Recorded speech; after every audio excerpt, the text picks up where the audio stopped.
Assalamualaikum warahmatullahi wabarakatuh. Nama saya Dana Windasari dari kelas 12 MIPA 5 mata pelajaran fikih. Saya akan menjelaskan tentang bab istishab. Istishab. Pengertian istishab. Al-istishab berasal dari kata al-syuhbah atau persahabatan. Artinya, secara bahasa meminta bersahabat atau membandingkan sesuatu dan mendekatkannya.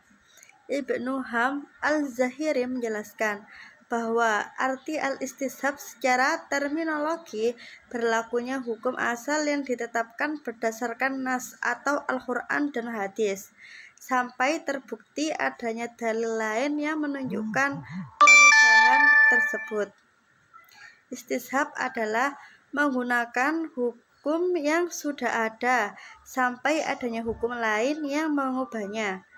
Bila hukum yang sudah ada menyatakan hukum isbat atau penetapan, maka hukum isbat itu tetap berlaku sampai adanya dalil yang merubahnya.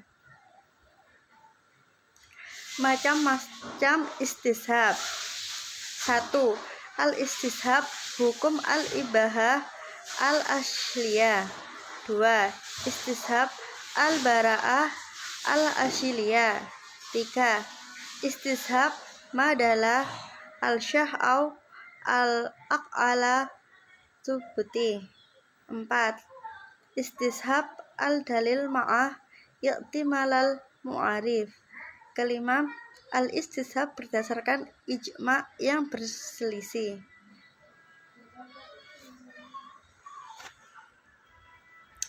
Kehujanan istishab.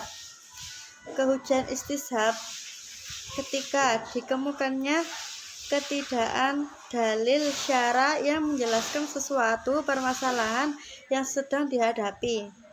Secara umum terbagi menjadi 3, yaitu ahli kalam mengemukakan pendapat bahwa istishab bukan termasuk hujjah atau tidak bisa dijadikan dalil. Kedua, al-mutaqakhiri merupakan hujjah untuk mempertahankan, bukan untuk menciptakan.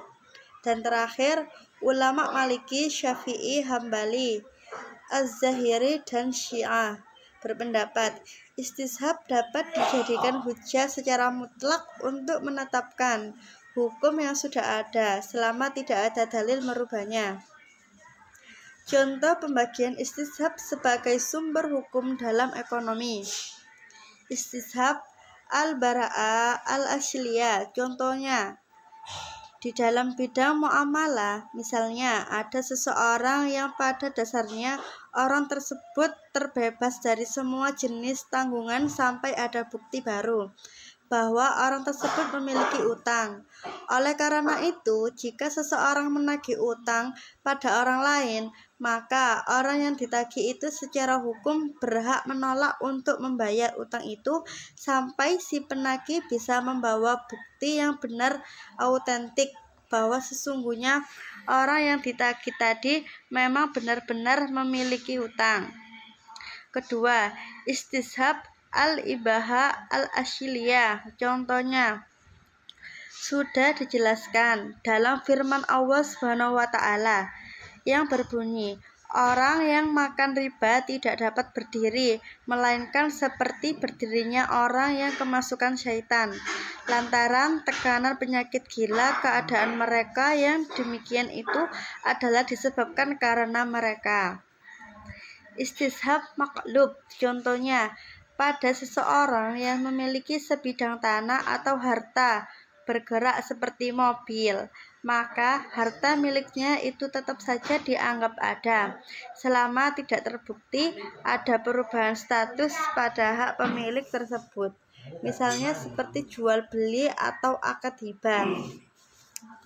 Istishab al-astasibi. Contohnya, ketika ada sesuatu kejadian yang mana terdapat seseorang yang hilang, maka pendapat dari isbat al-wash ialah orang yang hilang kecuali terdapat bukti yang menunjukkan bahwa orang tersebut telah tiada atau sudah dinyatakan meninggal. Sekian video dari saya, kurang lebihnya saya mohon maaf. Wassalamualaikum warahmatullahi wabarakatuh.